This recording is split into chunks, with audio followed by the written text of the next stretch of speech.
Eccoci insieme, ben ritrovati cari telespettatori. Oggi affrontiamo un tema molto particolare, diverso dal solito e secondo me anche estremamente interessante e perché no, piacevole. Parliamo di libri, di librerie dove entrare, dove trascorrere anche del tempo e cogliere dei titoli che possono celare poi dei contenuti estremamente interessanti e arricchenti. Parliamo di librai, di un mondo che è in crescita rispetto al passato, luci e ombre. Insomma un po' da analizzare e comunque da conoscere, da scoprire. Lo facciamo supportati da Confcommercio del Veneto e qui con noi in studio abbiamo Antonio Zaglia, presidente regionale Librai Confcommercio Veneto e anche provinciale di Padova. Grazie di essere qui con noi. Grazie a lei. E abbiamo anche Alessandro Tridello, presidente sempre Librai Confcommercio di Venezia. Grazie anche a lei. Grazie dell'invito. Vuol dire che voi avete delle librerie, quindi non solo siete presidenti categoria, ma avete anche librerie, giusto? Certo. Lei ha? Io sono direttore della libreria Ubic di Mestre. Quindi a Mestre in centro e lei invece territorio Padova. Padova, sud, Este, cittadina importante, famosa, patria degli estensi e dei paleoveneti. Ho due librerie, una generalista e una specializzata per bambini e ragazzi. Ah, che bello, quindi abbiamo anche queste competenze particolari. Essendo una cittadina di circa 16.000 abitanti, siamo riusciti negli anni a radicarsi in questo territorio ed aprire due ambienti diversi abbastanza vicini. Allora, subito questa curiosità, dopo entriamo nel merito specifico. Bambini e ragazzi. È un target importante perché in realtà l'approccio al libro avviene proprio in tenera età, i librici, anche l'odore della carta che ti resta impresso. Tanti dicono che i bambini non hanno più quell'emozione perché sentono l'emozione del tablet e l'odore che non c'è del tablet, ma quello della carta tende un po' a passare in secondo ordine. Che cosa vi risulta? Da questo punto non di è vista. vero, perché ho fatto come battuta però ha fatto benissimo, ma è un problema più familiare, di educazione familiare. Se il bambino dalla famiglia è abituato a entrare in una libreria, soprattutto nell'angolo specialistico di questo, se la libreria è generalista ed è grande avrà un settore, se la libreria è un po' più piccola come la mia ed è dedicata esclusivamente a loro, basta portarli accompagnati da mamma e papà o dall'insegnante che viene con la classe per vedere quanto i bambini si divertono a toccare i libri, ad aprirli, a vederli, ad annusarli, come ha detto lei. Noi siamo proprio specializzati in questo ambito, per cui noi partiamo dai zero, addirittura da quando il bambino è ancora in pancia della mamma e la mamma gli legge un racconto dedicato semplicemente a lui. Quando il bambino tornerà in libreria avrà voglia, perché si ricorderà di questa melodia, di questa voce narrante, e il genitore che accompagnerà il proprio bambino fin dai primi mesi di nascita in libreria vedrà crescere insieme al bambino questo desiderio della lettura e il bambino troverà nel libro tutte quelle avventure che in realtà nel tablet gli vengono imposte da qualcun altro, mentre le sceglie lui insieme alla sua famiglia, insieme al suo insegnante. Molte volte noi facciamo tantissime letture animate con le scolaresche del nostro territorio e quando lasciamo liberi i bambini di guardare i libri è una festa. Non c'è un bambino che si ritrae davanti a un libro. I colori, l'immagine, la nuova grafica con cui in questi ultimi anni si è evoluta l'editoria per ragazzi, che è bellissima. Ma te che presente che noi partiamo dai semplici libretti di stoffa di tessuto per i primi mesi, che vengono mangiati fisicamente dai bambini, nel senso che vengono messi in bocca e succhiati, fino ai libri più belli, ai pop-up a 360 gradi. Pensiamo a tutte le varie edizioni di Harry Potter bellissime che abbiamo in libreria, anche per collezionisti. E poi il libro fa pensare. Fa riflettere, fa viaggiare, fa vedere mondi che non conosco, mi chiede di fermarmi un attimo e quindi di non andare sempre di pancia come si va in questi ultimi tempi, ma di ragionare sugli argomenti. Lo posso fare attraverso il saggio, che è chiaramente il libro principe per argomentare alcune situazioni, ma lo posso fare attraverso la narrativa. Oggi la narrativa è il settore più forte dell'editoria italiana, è quello che la traina. E le editrici maggiori sono chiaramente le donne, ma attraverso la narrativa tante autrici e tanti autori ci parlano di problemi che viviamo ogni giorno e il desiderio è proprio di trovare attraverso una lettura apparentemente leggera delle risposte che ci portiamo dentro. Questo è molto bello quello che ha detto, riflettete su queste parole, magari i nostri telespettatori già lo fanno perché hanno qualche anno in più alcuni. E quindi giovani invece, lo chiedo anche perché lei magari... No, i giovani si sono presi una bella fetta di mercato e hanno coperto quel vuoto che non c'era una decina di anni fa, soprattutto con l'avvento di nuovi social come TikTok. Sono nati all'interno i cosiddetti booktoker, che coprono la fascia di età dai 13 ai 20 anni. Cosa sono i booktoker? I booktoker sono degli influencer indipendenti che non possono essere manovrati dalle case editrici per decidere che libro promuovere oppure no, e che parlano di libri.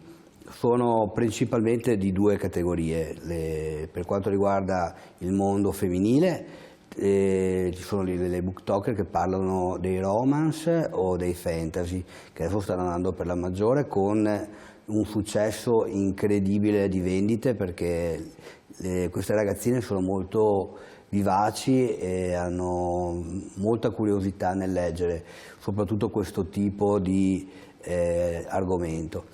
Per quanto riguarda invece la parte maschile, oltre ai libri d'avventura cresce molto il fumetto e il manga, che sono due strade che non sono parallele ma si stanno un po' allontanando, e noi librai stiamo cercando anche di mettere in contatto questi due mondi, però i ragazzi ci stiamo puntando molto.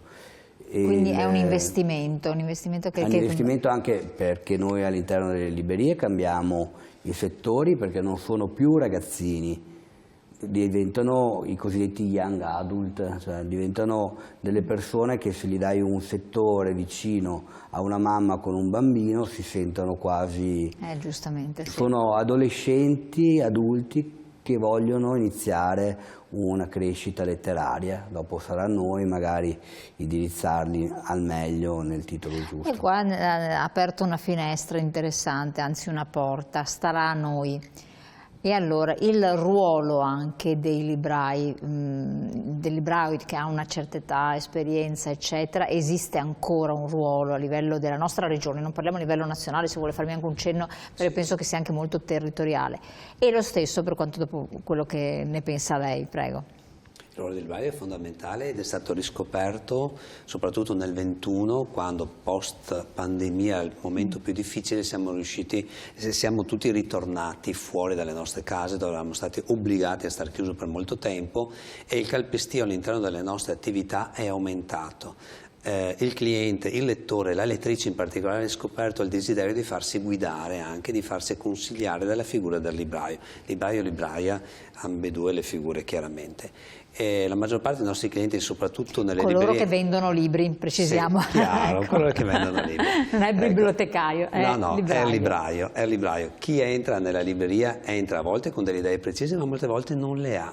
Non le ha né per se stesso né per chi deve fare... per quella persona a cui deve fare un regalo di un libro.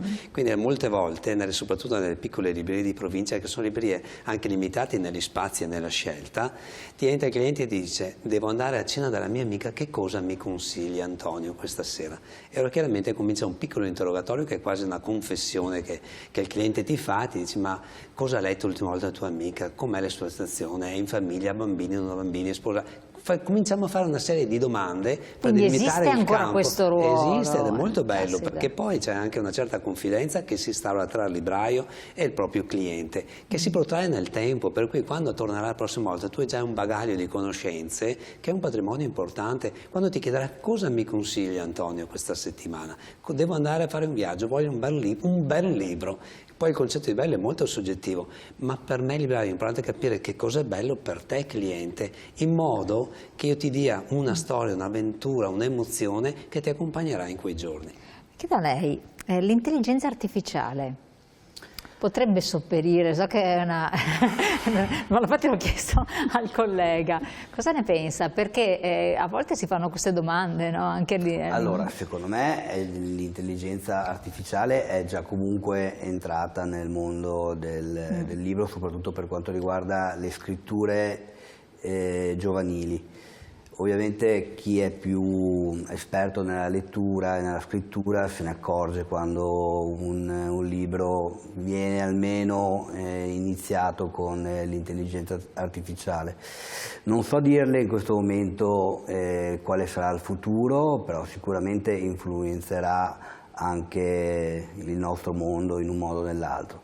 Ormai in 5 secondi si può scrivere una lettera con ChatGPT in lingua tedesca, in rima, con dei riferimenti particolari alla persona a cui la si vuole mandare. Quindi diciamo che consiglio di andare sempre dagli stessi librai di fiducia, perché i librai di fiducia non ti darà, piuttosto toglie il libro dalla mano della persona che lo sta per comprare e ti dà il libro giusto, perché l'esperienza si fa solamente con il tempo e con, diceva Umberto Eco che ci volevano almeno 15 anni prima di definirsi librai. E quindi perché in questi 15 anni o 20 anni o 10 anni comunque ci si crea una memoria di chi ha vinto ogni anno il premio Campiello, il premio Strega, qual è stato il libro del Natale, qual è stato il libro particolare che si crea a volte con il passaggio di consigli tra clienti, e si ha un bagaglio per essere pronti ad ogni situazione, anche perché noi siamo sollecitati costantemente da 1000 impulsi. Prima vediamo un libro di cucina, dopo un minuto ci chiedono Sofocle e poi passiamo magari a Nietzsche per arrivare all'ultimo libro. Siete poliedrici. Diciamo che abbiamo una mente veloce. E questa mente veloce deve però avere dei cassetti a volte con dentro dei segreti, e i segreti sono l'esperienza personale che uno ha. Quasi deve essere uno psicologo il libraio, secondo me. Sì, no, ma è molto bello lo è in parte, esatto. È anche un confessore a volte. Esatto.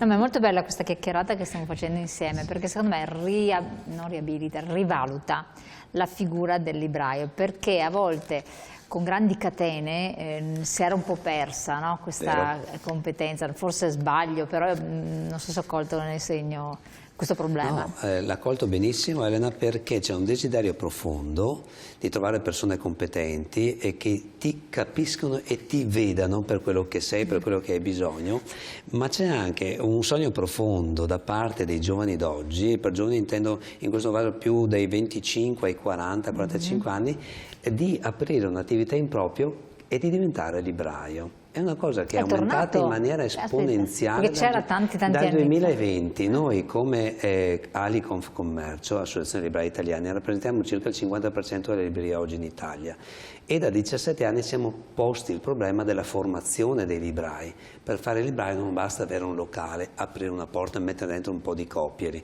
ma ti devi preparare e formare. Abbiamo un nostro corso. Pensi che dal 20 in poi sono triplicate le richieste, è un vero e proprio master con la direzione scientifica della Ca' Foscari di Venezia, quindi è strutturato proprio a livello di master, post diploma, post laurea, e abbiamo triplicato le richieste da parte dei giovani di diventare librai, di aprire una propria libreria o di poter lavorare nel mondo del libro. Questa è una cosa bellissima, perché hanno capito che solo preparandosi, formandosi con l'aiuto di chi ha più esperienza di loro e di persone competenti come docenti universitari, possono poi affrontare anche un'attività che è sì commerciale, ma insieme culturale e sociale. Noi svolgiamo un ruolo che è triplice: commerciale per sopravvivere, perché abbiamo come tutti i negozianti affitto, luce, acqua, gas, telefono, quello che ci va, ma siamo un presidio culturale e sociale pari quasi alle biblioteche e alle scuole. Assolutamente, ma poi un bravo libraio che sa essere psicologo, eccetera, nel momento in cui una persona varca la soglia della libreria, dovrebbe essere in grado comunque di farti uscire con qualche cosa, perché quello è un mondo, c'è di tutto dentro, no? Si pensa che 20 anni fa c'era questo modello stile americano dove si entrava da una porta e si usciva completamente da un'altra porta, facendo tutto un percorso quasi senza un essere umano attorno che consigliasse un libro o qualcosa. Cioè la ricerca dell'essere umano era qualcosa era tutto messo, diciamo, su carta, e tu avevi il percorso diretto dove l'occhio doveva cadere in base a delle leggi studiate, invece adesso si sta ritornando alle librerie più a livello umano, più piccole, con la stessa entrata, con la stessa uscita che coincidono, con il buongiorno, con la buonasera quando escono e con la stretta di mano e con il ritrovarsi. E soprattutto post-Covid abbiamo visto che il contatto con il cliente è ritornato ad essere fondamentale. Mi interrompo un attimo, chiedo prima di andare in pubblicità alla regia se gentilmente metti in onda un messaggio che è arrivato prima. Ogni volta che apriamo un libro ci immergiamo in una nuova dimensione in cui possiamo esplorare, sognare e imparare. Assolutamente. Condiviso al 100%. E staccarsi dalla realtà, magari, che non sempre a tutti piace. Allora, andiamo in pubblicità qualche secondo, poi ritorniamo ancora insieme.